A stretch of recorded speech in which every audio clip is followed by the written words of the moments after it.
Hello again, it's Jack from Visual Effects Hut. So today I'm going to show you how to use the Loft NURBS, a tricky, weird looking, confusing thing, and what a lot of people don't know what it's for. And it took me ages to find out what it was for. I just polygon model, and then when I realised that some things like boats, for example, rock hard to do that. It just takes ages when you can do it a lot quicker. So what we need to do is we need to draw our boat. So bear with, this is not going to look great because it's going to be quite a quick tutorial. So we'll get a boat. Ba-da-da-da-da-da.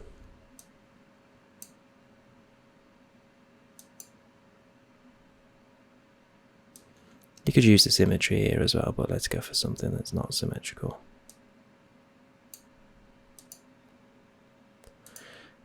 Yeah, as I said, terrible. It is late here as well in the UK. That's probably why it's even worse. So you've got a really crap looking boat, perfect outline. So that's what we use as our very first line. And then to use the Loft NURBS, all we need to do is create other layers, like little lofts. So I'm just going to hold Control and drag up so it duplicates, and just make it slightly bigger. And then I can give it again, Control, or just copy and paste, whatever you prefer, whatever your workflow, and then just make it a little bit bigger again. So there we have it. That's the kind of model we want. So we want a boat. And then all we need to do is we just need to go to our Loft NURBS, grab these, drop them in, and then boom, we've got a boat. Yeah, so rather than painstakingly trying to work out where all these polygons sit at this weird angle, this is just a fast way of doing these sort of things. You can, if you're really smart, you can use it for cars as well.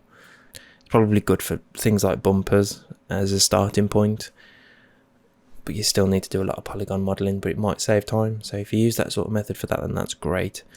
But it's good for stuff like this, so boats. And then just by changing these settings, you can change the subdivision of it as well.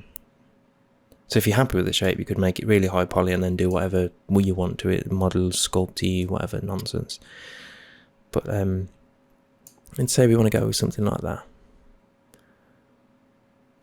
And what is good, once you've got this set up, you can actually just add more whilst in this, which is, I love this sort of thing, the fact that you can just do this procedurally without losing any quality. So you've got that then, and you just want to make it look like it's pinched at the bottom, so you could do that sort of thing. And you've got a boat. A basic boat, but a boat. Yeah, so if we wanted to push this further, what we could do next is we could just turn this into a normal model by hitting this button, boom, gone. Can't edit any of that anymore. So if you're a scaredy cat, File, Incremental Save. And then we've got this top, which you wouldn't have in a boat, otherwise it'd be a crap boat. So we just delete that. And we got a boat, woohoo! And then we want to create like a little rim along the top, so we can just get the loop selection and do this, and then just extrude it out or in, depending on the style you're going for. I want to create gaps.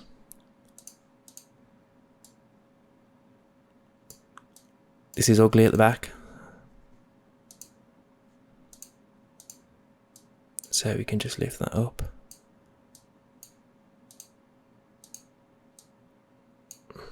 Lift that down.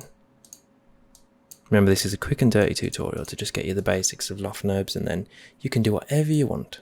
Make a really sexy looking boat.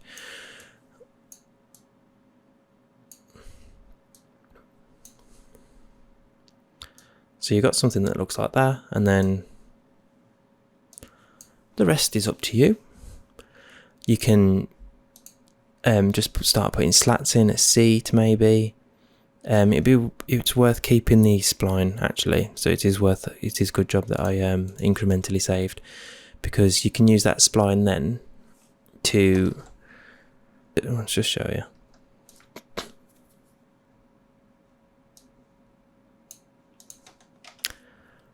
Haha, glad I saved that.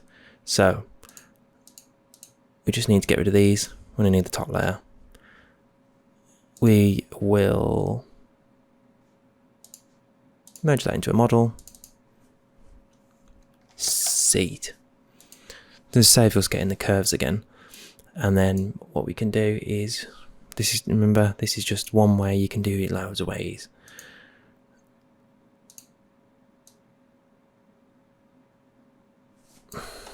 It would have been nice if I did do it symmetrical. And then boop. Weirdly, if you do not actually pay as much attention to getting it symmetrical, it will probably end up looking more realistic, in all fairness. So we've got these little, just keep the person in the middle. We could just Control A them. Oh, actually, we need to delete this. It's got a weird line.